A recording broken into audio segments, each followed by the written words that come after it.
22 heures sur Télé Djibouti. Merci à vous de nous rejoindre pour cette nouvelle édition dont voici les faits saillants. Le président de la République a participé donc au sommet virtuel du Conseil de paix et de sécurité de l'Union africaine. Et a dit que la marche communautaire dédiée à l'unité et à la paix sociale est venue clôturer donc les festivités de la semaine de l'unité. Et Félix Tshisekedi, le président de la République démocratique du Congo, et Xi Jinping, le président chinois, renforcent leur partenariat. Voilà pour les titres. Bonsoir à tous. Le président de la République, Ismaël Omar Guelleh, a pris part ce matin au Palais de la République aux travaux d'un sommet virtuel du Conseil de paix et de sécurité de l'Union africaine. Ce sommet était consacré à discuter de l'évolution de la situation actuelle au Soudan et à la suite des escalades militaires entre l'armée soudanaise et les forces de soutien rapide. Et la réunion a été dévolue pour mettre en lumière plusieurs points importants, à savoir un constat général des dégâts humains et matériels qu'ont causé les affrontements militaires qui ont éclaté au Soudan le 15 avril dernier et dégager une position commune des États membres du Conseil de paix et de sécurité de l'Union africaine. Au cours de ce sommet, les débats ont abouti pour mettre en place une feuille de route mise en place par l'Union africaine afin de mettre fin aux hostilités militaires entre les deux belligérants du conflit. Les chefs d'État et de gouvernement des pays membres du Conseil de paix et de sécurité de l'Union africaine ont exhorté les parties protagonistes au conflit au Soudan à un cessez-le-feu immédiat et mettre fin à toutes les hostilités militaires, mais aussi faciliter l'acheminement des aides humanitaires à des milliers de civils pour répondre aux besoins humanitaires immenses et croissants. Et dans une importante allocution prononcée lors de ce sommet virtuel, le président de la République, Ismaël Omar Guelleh, est revenu donc sur la situation actuelle au Soudan. Écoutons le chef de l'État. Bismillahirrahmanirrahim. Wassalatu wassalamu ala Rasulillahi sallallahu alayhi wa sallam. Mr. Chairman, Excellencies, heads of states and governments, ladies and gentlemen, allow me first of all to take this opportunity to express our gratitude to our brother, His Excellency Yoweri Museveni, President of the Republic of Uganda and President of the MONUS, for convening this very important summit in order for us to reflect and exchange views on the situation unfolding in Sudan. Indeed, the overall sentiment is one of concern and distress that requires a determined leadership as well as an urgent and concerted action on our part. Monsieur le Président, la situation est déjà catastrophique au Soudan, avec un nombre croissant de décès signalés, des personnes déplacées et des infrastructures détruites.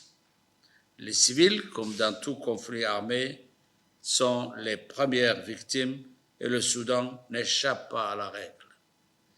Djibouti a eu le privilège de pouvoir contribuer à l'évacuation du personnel et des ressortissants des pays amis et souhaiterait saisir cette opportunité pour réaffirmer sa solidarité sans faille avec le peuple soudanais.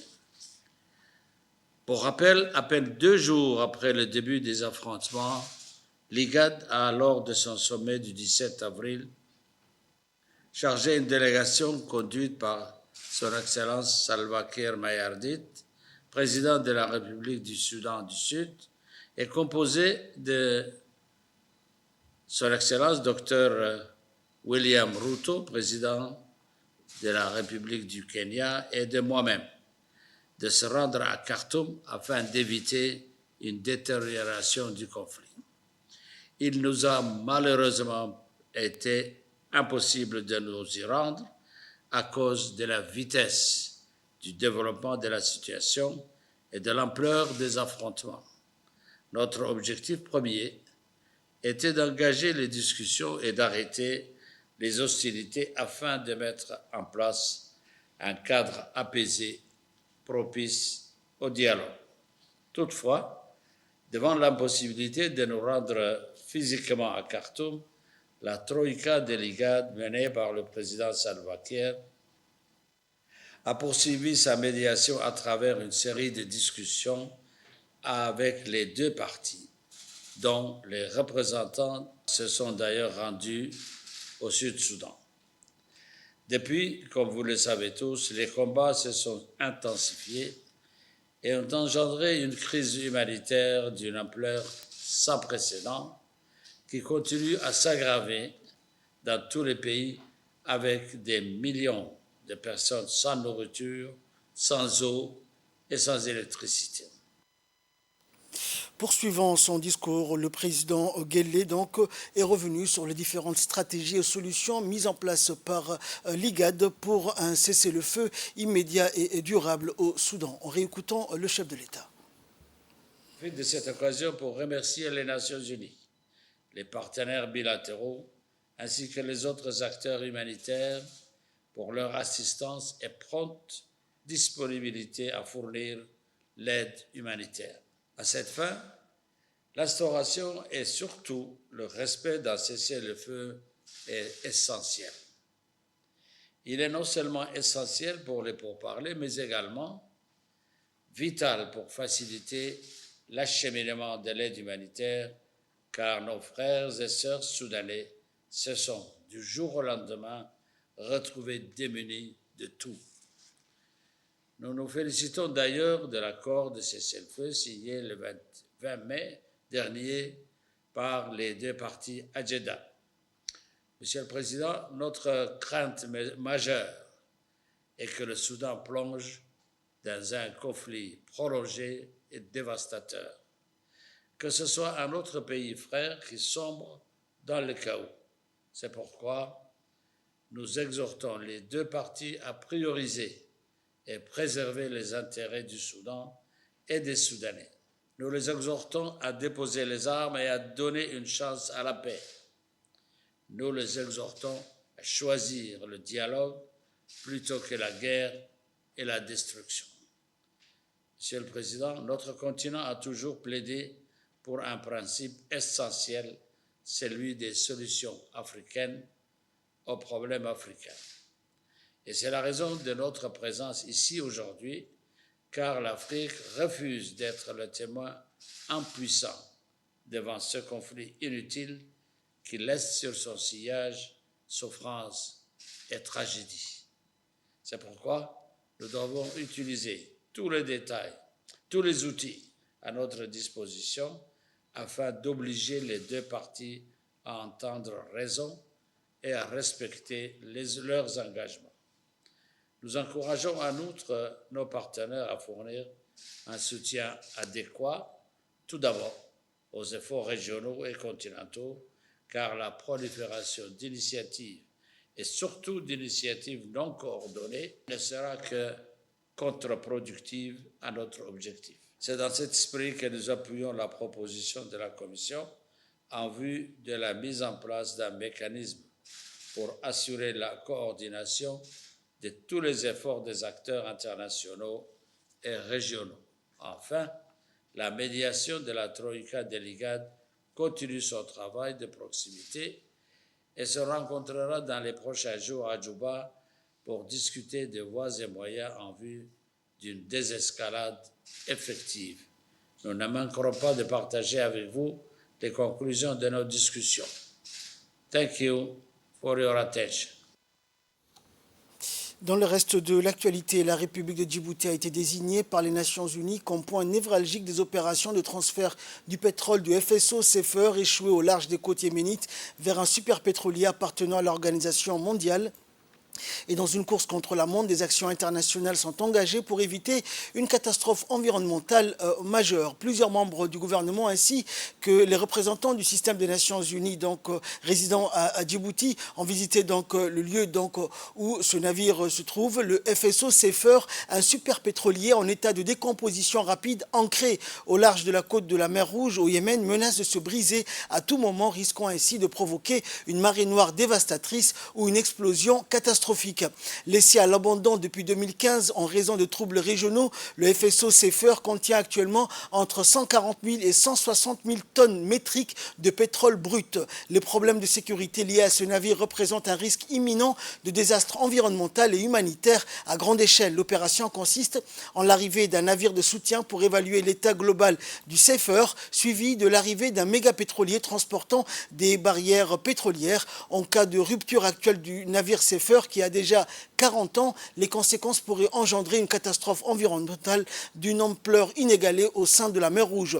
Et pendant les années de guerre civile au Yémen, aucun entretien n'a été effectué sur la plateforme pétrolière qui s'étend sur une vaste surface. Par conséquent, les tuyaux et les parois du navire sont corrodés par la rouille et les gaz hautement explosifs ne peuvent plus être évacués. Écoutons pour plus de précisions concernant cette situation les impressions donc du porte-parole du gouvernement et chef de la diplomatie djiboutienne. Aujourd'hui, nous sommes sur le bateau Endeavour, qui est la plateforme qui permettra donc de contrôler les opérations de pompage du pétrole brut qui se trouve sur le bateau Safer. Et je rappelle que ce bateau se trouve au large de Hodeida. Donc il y a 2 ou 3 bateaux qui vont travailler sur ça. L'Endeavour où on était sera la plateforme de coordination. Le petit bateau derrière, le IDT Lyon, sera le bateau d'approvisionnement. Il y a un bateau qui s'appelle le Nautica où le pétrole brut va être pompé donc, dans ce bateau-là qui s'appelle le Nautica. Je crois qu'il est important de comprendre le sérieux et la complexité de cette opération. C'est un pétrolier qui contient à peu près 1 140 000 barils de pétrole. S'il y a la moindre fuite, la moindre catastrophe, c'est toute la région qui sera affectée. Sur le plan environnemental et écologique, sur le plan économique, sur le plan du transport maritime, tout sera perturbé. D'où l'importance de cette opération. Et je crois que Djibouti a été instrumentale, elle a été centrale dans la facilitation de ces opérations. D'abord le plaidoyer. Nous avons été l'un des premiers pays à avoir fait les plaidoyers pour cette opération. Deuxièmement, nous avons offert nos installations, nos infrastructures. Troisièmement, nous pilotons avec nos amis des Nations Unies, les sociétés contractantes, cette opération de sauvetage. Donc c'est tout bénéfice pour tout le monde et je crois que c'est une œuvre qui, si elle n'est pas faite aujourd'hui, risque d'avoir des conséquences désastreuses sur l'économie mondiale. D'où, encore une fois, l'importance de la place de Djibouti. Et cela n'est que bénéfice, tout bénéfice pour Djibouti qui gagne en visibilité, qui gagne en crédibilité et respect à travers le monde.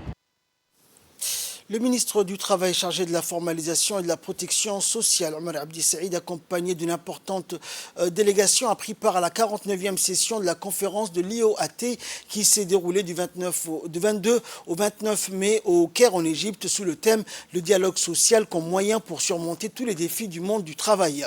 Cette 49e session de l'IOAT, donc présidée par le secrétaire général du ministère de la fonction publique et du travail de la Mauritanie, Mohamed Abdullahi Salem, a été marqué par le retour de la Syrie au sein de l'Organisation arabe du travail.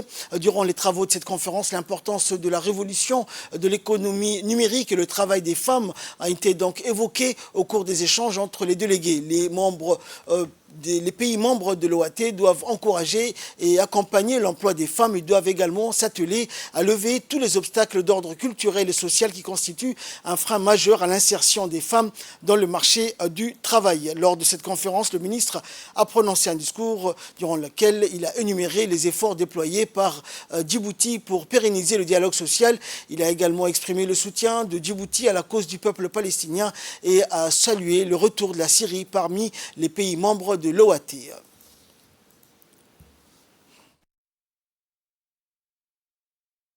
Écoutons à présent l'intervention du ministre djiboutien du Travail. Cette conférence qui porte sur le thème du dialogue social comme moyen pour surmonter tous les défis auxquels est confronté le monde du travail et comme instrument pour construire la cohésion sociale et apaiser les turbulences que traversent nos sociétés par des crises multiformes, pandémies, conflits intra- ou interétatiques. Le dialogue social, le tripartisme et la concertation entre partenaires sociaux sont les valeurs essentielles pour promouvoir le travail décent à l'agenda de l'OIT et de l'OAT.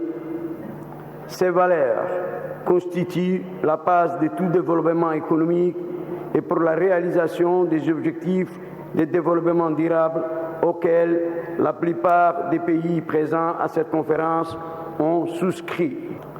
Monsieur le Président, Mesdames et Messieurs, partant du principe que la volonté d'accorder une place plus forte aux partenaires sociaux a préexisté, l'initiative du rapport du directeur général participe à la mise en œuvre d'une nouvelle ère marquée par la forte ambition des acteurs du monde du travail et s'inscrit dans une dynamique innovante et anticipatrice face à de nouveaux défis de tout ordre.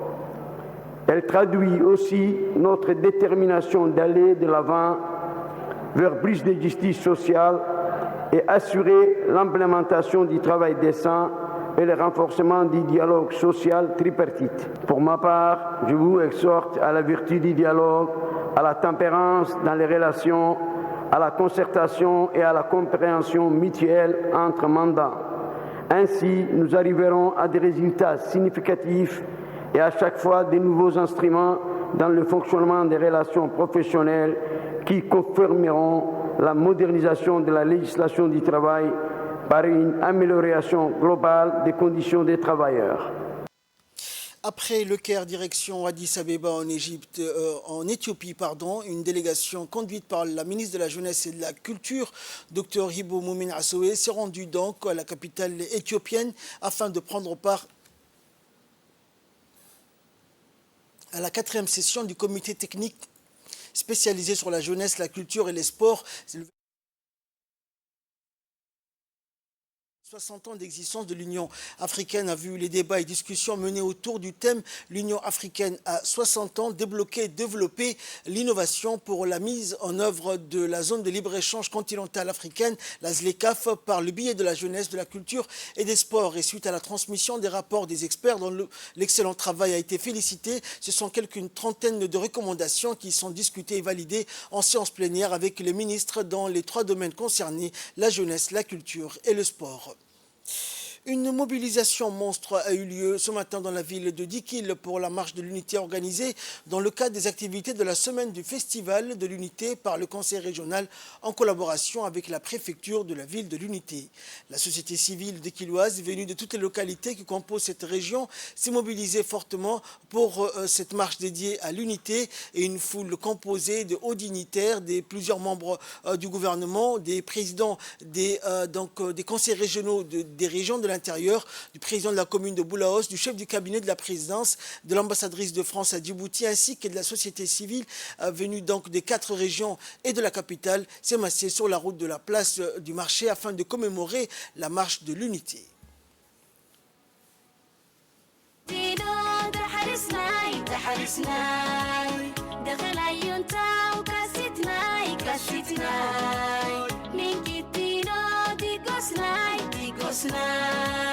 جنبي إفكاي دخيلي يمكنتينا كركاكاي بسلوك يمكن لشربي عاصماي يمكنتينا مفدقاي اربب بلتوبكي دولتك منع عمودي دخل عيونتا ودحرساي يمكنتينا يودري توبكي ودحرساي كركاكاي بسلوك يمكن لشربي عاصماي يمكنتينا مفدقاي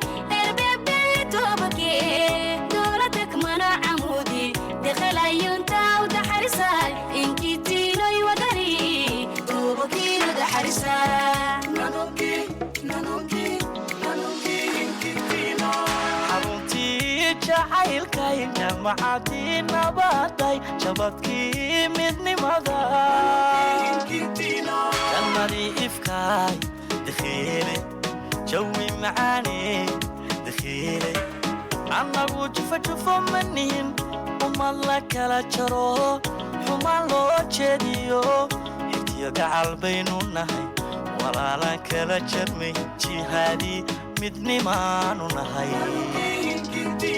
jannadii ifkaay dakhiile jawi macaane dakhiile anagu jufo manihin uma la kala jaro xuma loo jeediyo gacal baynu nahay walaalaan kala jarmay jihadii midnimaanu nahay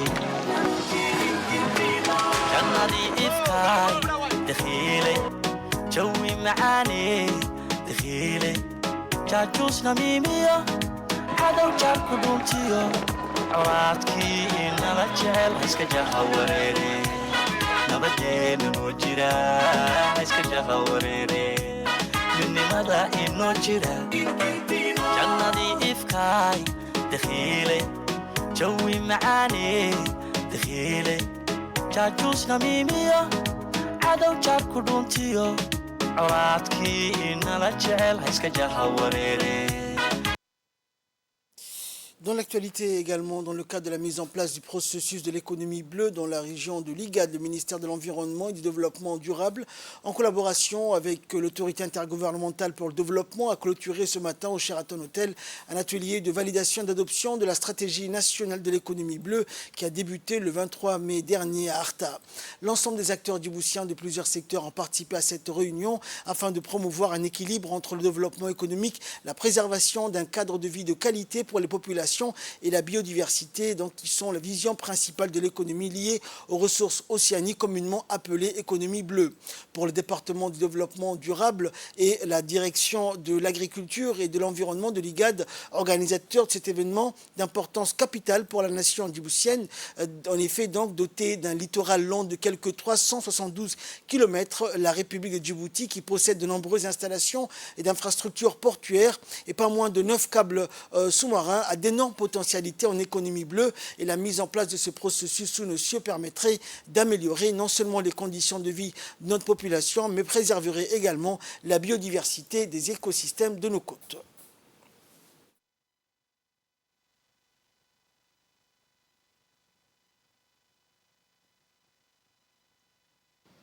L'économie bleue est également une composante des politiques et initiatives africaines, telles que l'agenda 2063 de l'Union africaine, la stratégie maritime intégrée de l'Afrique à l'horizon 2050, le cadre stratégique panafricain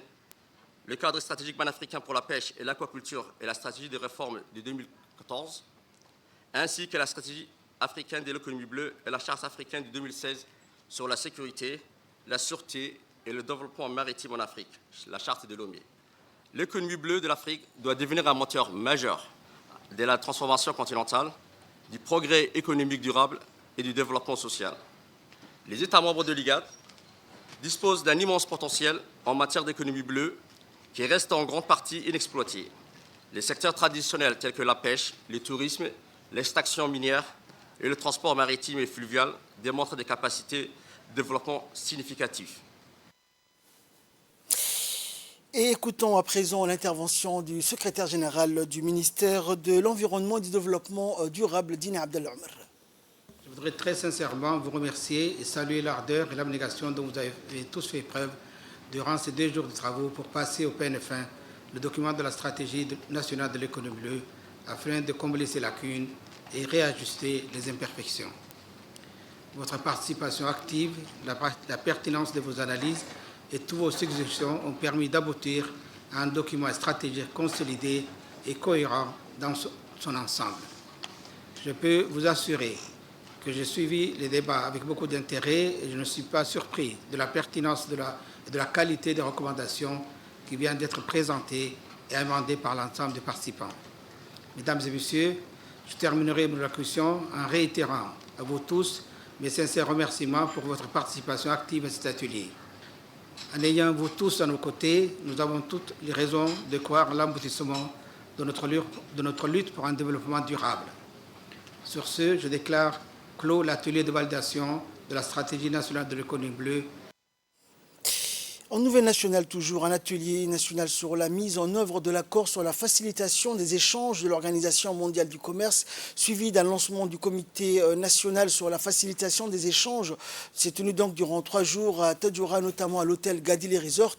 Cet atelier s'inscrit dans le cadre du programme de facilitation du commerce financé par l'AFD, l'Agence française de développement, déléguée à l'Union européenne et mise en œuvre par Trademark Africa. L'atelier a regroupé les parties prenantes nationales du ministère du Commerce, du Transport, du ministère de la Santé, de l'Agriculture, de la Douane, du DPCS, du DPCR et du ministère de l'Intérieur. Et l'atelier a été animé par la directrice des opérations des douanes rwandaises pour partager l'expérience de mise en œuvre et qui est présidée par le directeur du commerce extérieur et de l'intégration régionale. Le lancement du CNFE est présidé par le secrétaire général du ministère du Commerce, Ali Daoud, et du secrétaire général du ministère de l'Économie et des Finances, Abdelrazak Idriss Ahmed, et de la représentante de Trademark Africa, Madame Joycine.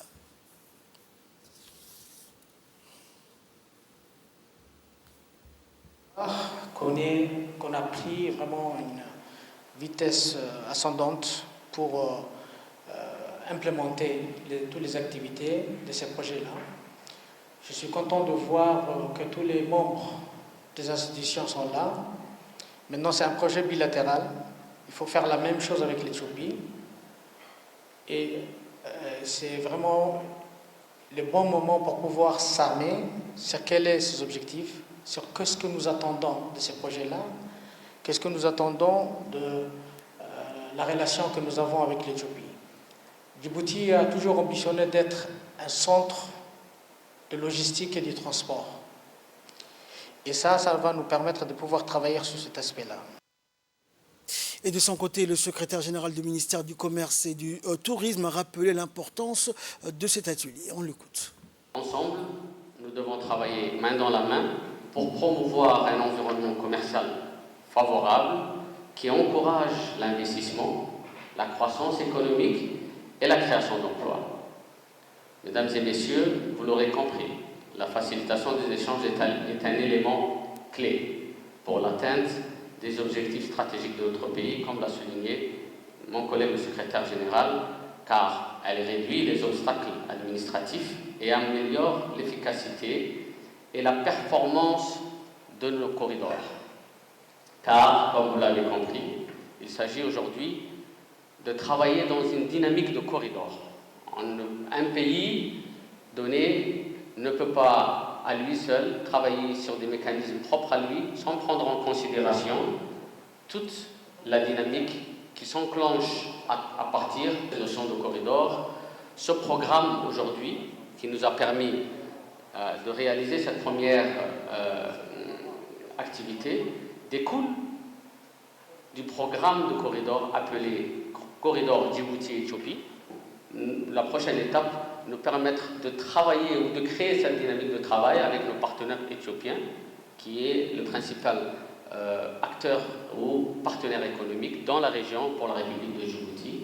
Une fois pleinement opérationnel, contribuera de manière significative à notre objectif commun de promouvoir le commerce international et de renforcer la position de Djibouti sur la scène économique mondiale. Le gouvernement de Djibouti, à travers le ministère du Commerce, le ministère des Finances, ainsi que les autres départements clés, s'engage à accompagner ce processus, à fournir un soutien technique adéquat à travers les relations et les partenariats que nous avons avec nos bailleurs, afin de garantir le succès et la contribution positive à notre économie. Écoutons également les réactions de la directrice des affaires juridiques au ministère de l'Économie et des Finances.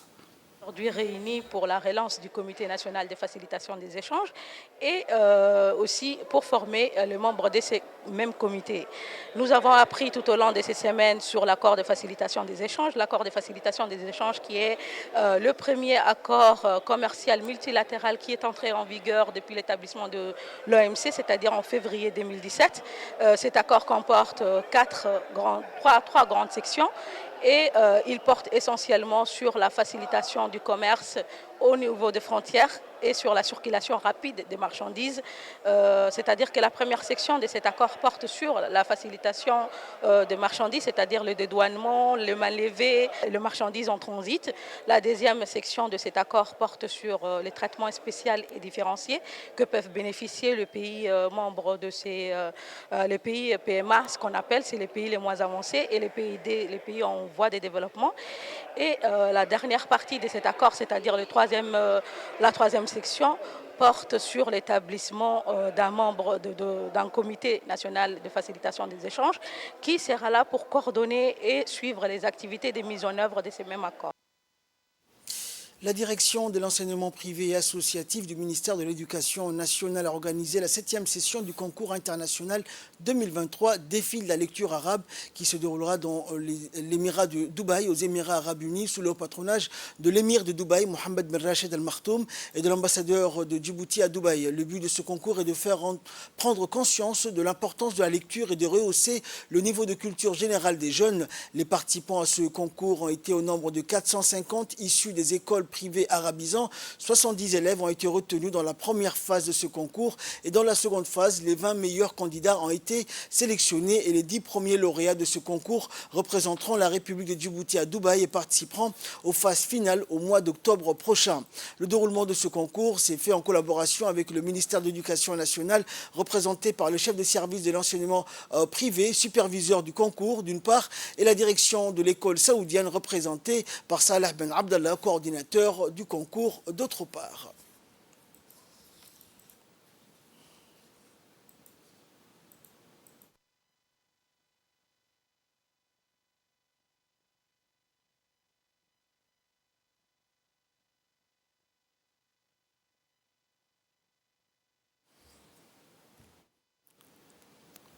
Et dans le format de cette édition, nous allons parler donc des Djiboutiens et Djiboutiennes qui se ruent vers les plages en cette période d'été, la période de chaleur donc ayant débuté. Les familles djiboutiennes venues de tous les quartiers de la capitale et de la banlieue de Balbala se ruent vers les plages pour échapper à la chaleur étouffante. Et c'est tôt donc dans la matinée que les familles entières se déplacent vers les plages, comme les plages de la Siesta ou encore la plage Carré ou la plage de Héran pour un moment de détente et se soulager de la chaleur qui commence donc avec la période d'été. Et certains parents accompagnent leurs enfants à la plage avec le repas et les boissons, bien sûr, qui seront consommés sur place à l'ombre des arbres. Les parents, surtout les mères de famille, sont nombreux sur les plages pour surveiller les petits.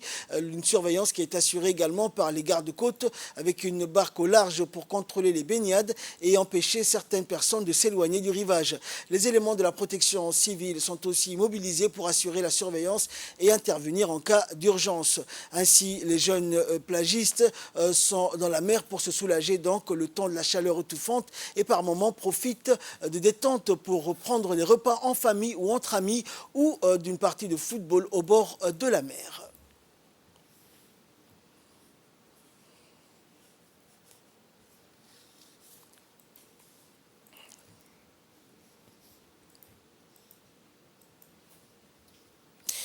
Actualité internationale à présent, la Chine et la République démocratique du Congo vont renforcer le partenariat, a déclaré donc hier le ministère chinois des Affaires étrangères au moment où les deux pays renégocient des contrats miniers pour les réserves minérales de la RDC. Cette première visite d'État en Chine du président de la RDC, Félix Tshisekedi, est la dernière en date d'une série d'échanges diplomatiques entre Pékin et les pays africains. Tshisekedi et son homologue chinois, Xi Jinping, ont annoncé hier qu'ils relevaient la relation bilatérale d'un partenariat stratégique de coopération gagnant-gagnant à un partenariat de coopération stratégique globale, selon un communiqué du ministère chinois des Affaires étrangères, rappelant que le grand pays d'Afrique centrale est un important exportateur de cuivre, d'uranium et de cobalt, un ingrédient clé des batteries pour des appareils destinés donc à la consommation.